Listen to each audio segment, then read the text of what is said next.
इतलात हैं मेरे पास, वो ये हैं कि उमर अता बंदियाल के इस बेंच को कोई नहीं मानेगा।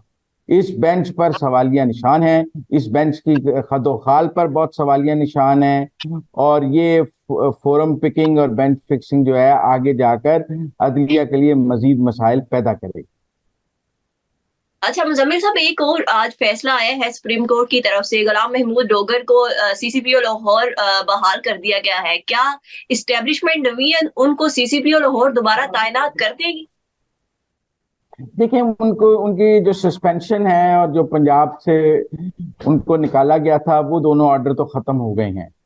उनको वापस पंजाब में पोस्ट कर दिया गया है, उनकी सस्पेंशन खत्म कर दी गई है। लेकिन उन्हें सीसीपीओ लाहौर नहीं लगाया जाएगा। मेरी इतलात के तहत इलेक्शन कमीशन इस पर कल परसों एक इजलास करेगा, और पहले भी इलेक्शन कमीशन से ये राय सामने आई है कि अगर डोगर साहब सीसीपीओ लाहौर होंगे तो लाहौर में इंतखाबात नहीं हो सकते। लिहाजा हम्म। इलेक्शन कमीशन एक वाजे फैसला दे देगा कि इन्हें सीसीपीओ लाहौर ना लगाया जाए। उसके बाद उन्हें आईजी ऑफिस में एक खुडे लाइन पोस्ट पे लगा दिया जाएगा, कोई एआईजी वेलफेयर लगा दिया जाएगा, कोई वर्दियों पे एआईजी लॉजिस्टिक लगा दिया जाएगा, कोई एआईजी हम्म। टैली लगा दिया जाएगा। उनके लिए कोई खुडे लाइन पोस्ट की तलाश जारी है, और उनको पंजाब में लाहौर भेजकर एक खुडे लाइन पोस्ट पे लगा दिया जाएगा। उन्हें सीसीपीओ लाहौर किसी सूरत भी नहीं लगाया जाएगा। वो कंटेम्प्ट में जाना चाहते हैं, दोबारा सुप्रीम कोर्ट चले जाएं, लेकिन हुकूमत उन्हें सीसीपीओ लाहौर लगाने में बिल्कुल दिलचस्पी नहीं रखती। अलबत्ता उन्हें पंजाब वापस भेज के उनकी मौतली खत्म करके उनको किसी नॉन फील्ड पोस्ट पर लगाना चाहती है, ताकि वो सुप्रीम कोर्ट का हुक्म भी पूरा हो जाए। वो कहते हैं सांप भी मर जाए और लाठी भी ना टूटे। वो कहें जी हम्म। हमने हुक्म भी मान लिया है और सीसीपीओ लाहौर भी नहीं लगाया जाएगा। लिहाजा डोगर साहब की जो सीसीपीओ लाहौर लगने की मुराद है, और जो तहरीक इंसाफ के लोग दिन रात उनके सीसीपीओ लाहौर लगने की दुआएं मांग रहे हैं, और कह रहे हैं कि बस एक दफा डोगर सीसीपीओ और लाहौर लग गया तो लग पता जाएगा, तो सीसीपीओ लाहौर डोगर साहब के लगने का भी मुझे कोई इम्कान नजर नहीं आता। बल्कि पलके बछाए बैठे हैं वो तो, फूलों की पत्तियां लेके भी बैठे हुए अच्छा। हैं। अच्छा मुजम्मिल साहब, दूसरा ये बताएं कि बार कौंसल्स में जो रेफरेंस दायर किया गया है मुजाहिर अली नकवी जो जस्टिस है, उनके नतीजा क्या आपको नजर आ रहा है? देखिए, मुजाहिर अली नकवी वाला केस दिन ब दिन संजीदा होता जाएगा। जो अभी तो एक मियां दाऊद साहब ने रेफरेंस फाइल किया है, ये कोई संजीदा रेफरेंस नहीं है।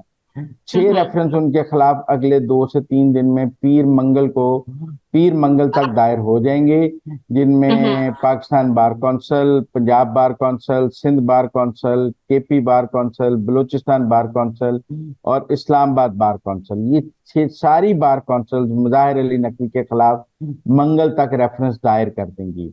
आज बार कौंसिल ने ये प्रेस रिलीज भी जारी किया है कि ये जो बेंच बनाया गया है सुमोटो का, ये ठीक नहीं है। इसमें सीनियर मोस्ट जजेस को बाहर क्यों रखा गया है? तो जब मंगल को उनका रेफरेंस भी फाइल हो जाएंगे, फिर वो एक्टिवली इस बेंच के खिलाफ सामने आ जाएंगे कि इस बेंच को समाअत नहीं करनी चाहिए। और जो हम्म। लीगल फर्टेनिटी है, वकला बरादरी है, उमर अता बंदियाल को इस बेंच के लिए उनकी हमायत हासिल नहीं होगी। वकला बरादरी भी बंदियाल साहब को कहेगी कि आप ये बेंच खत्म करें, इस बेंच की कॉम्पोजिशन ठीक नहीं है। अच्छा, इस बेंच की कंपोजिशन ठीक नहीं है। अच्छा दूसरा ये भी बताएं, एक आखिरी सवाल मैं आपसे पूछना चाह रही हूँ कि कल जो है गिरफ्तारियां दी गई पंजाब में लाहौर के कुछ रहनुमाओं की तरफ से, पीटीआई के शाह महमूद कुरैशी की सरबराही में, जिसमें असद उमर भी थे, फिर उसके बाद एक और रहनुमा भी थे। और आज जो है लाहौर हाई कोर्ट में उनकी जो है जमानतों के लिए अपीलें दायर कर दी गई है। ये क्या दोहरा मेयार अपनाया जा रहा है मुजम्मिल साहब? एक तरफ आप जमानत देते हैं और दूसरी तरफ आप अदालत में जाके जमानतों के लिए अपील दायर कर देखें, देते वो हैं। गवर्नमेंट ने भी तो देखे ना, किसी को डीजी खान भेज दिया, किसी को भक्कर भेज दिया, किसी को राजनपुर भेज दिया, तो वो और रात का खाना भी नहीं जाने दिया। उनका तो ख्याल था जेल बड़ी वीआईपी होगी, रात खाना घर से आ जाएगा, कंबल आ जाएगा, आराम से बैठेंगे, 2 4 दिन रहेंगे, वापस आ जाएंगे।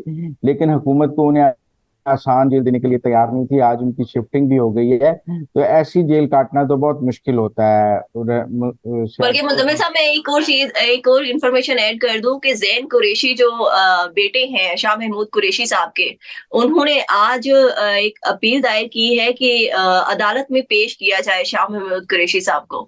तो बस मेरे ख्याल में वो एक्सपेक्ट कर रहे इतने थे कि हम भी बाहर निकलेंगे, जेल मीडिया से भरो गुफ्तगू करेंगे। मेरे ख्याल में जेल भरो तहरीक के गुब्बारे में से हवा निकल गई है। अब हम्म। इमरान खान साहब को अंदाजा हो गया है कि इस गुब्बारे में कोई हवा नहीं है, इससे कोई मकासद हम्म। हासिल नहीं हो सकते। उनका आखिरी सहारा सुप्रीम कोर्ट ही है।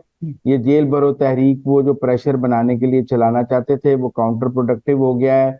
लोग गिरफ्तारी के लिए बाहर नहीं आए हैं। 70-80 लोग लाहौर से, पेशावर में भी कोई ज्यादा लोग नहीं, देखो हजारों लोग तो नहीं आगे गिरफ्तारी के लिए। लिहाजा जेल हम्म। भरो तहरीक के गुब्बारे में से हवा निकल गई है और ये ठुस हो गया है। और जो सियासी तौर पर ठोस गुब्बारा हो उसकी कोई अहमियत नहीं होती है हुकूमत की नजर में। लिहाजा ये मिस फायर हो गया है इमरान खान साहब से। अब उनको इसके ऊपर रीथिंक करना पड़ेगा। 3 4 5 7 दिन तो चलाएंगे, फिर आहिस्ता आहिस्ता ये तहरीक दम तोड़ जाएगी, क्योंकि दिन ब दिन गिरफ्तारी देने वालों की तादाद कम होती जाएगी। कल जिसने पुलिस वैन तोड़ी थी लाहौर में, आज उसका 14 दिन का रिमांड हो गया है और पुलिस उसकी काफी खातर मदारत कर रही है तो दहशतगर्दी के पर्चे में। तो इसलिए मुझे नहीं लगता कि ये जेल भरो तहरीक जब हम अगले हफ्ते शो कर रहे हो तो ये कोई चल रही होगी।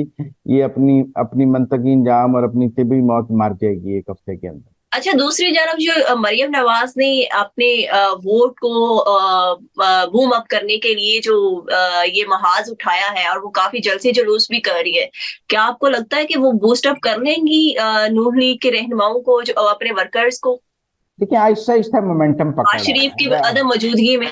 नहीं, देखिए जो उनका पहला जलसा था और जो आज सरगोदे वाला जलसा है उसमें बहुत फर्क है। दिन ब दिन मोमेंटम बेहतर हो रहा है। बहावलपुर में आप कह रहे थे उन्होंने एक मार्की में किया था, फिर आहिस्ता आहिस्ता पिंडी वो खुले में आए, आज ज्यादा बड़ा जलसा है। मुझे ऐसा लग रहा है कि जैसे जैसे वो आगे बढ़ रही हैं वैसे वैसे मुस्लिम लीग के वो वर्कर का मोमेंटम वापस आ रहा है। और हम्म। शुरू में तो वो बिल्कुल मार्कियों में कर रही थी, अब खुले में आ गई हैं, अब लोग भी ज्यादा नजर आने लग गए हैं। तो लिहाजा ये देखने की बात है कि अभी वो और 2 4 जब दौरे करेंगी तो इन दी एंड क्या वो मुस्लिम लीग के वर्कर को और वोटर को बाहर लाने में कामयाब होती हैं। अभी तक का रिस्पॉन्स इतना बुरा नहीं है। एक पार्टी जो 2 4 साल से बंद पड़ी थी, जिसकी कोई पॉलिटिकल एक्टिविटी नहीं थी, तो उसको रीस्टार्ट किया है मरियम नवाज ने, और ये कोई बुरा रीस्टार्ट नहीं है। उनको रिस्पांस ठीक मिल रहा है अपनी पार्टी के हवाले से, लेकिन उन्हें वक्त चाहिए और वो वक्त अभी उनको 2 4 6 माह चाहिए इसके लिए। Thank you so much Muzammil साहब कि आपने हमें अंदर की अपडेट्स दी। मरियम नवाज को भी थोड़ा सा टाइम चाहिए, बुरा नहीं है। वो अपने वोटर्स को का मोमेंटम जो है वो बहाल करने में किसी हद तक जो है कामयाब होती नजर आ रही है। इसके साथ ही मुझे इजाजत है। अल्लाह हाफिज।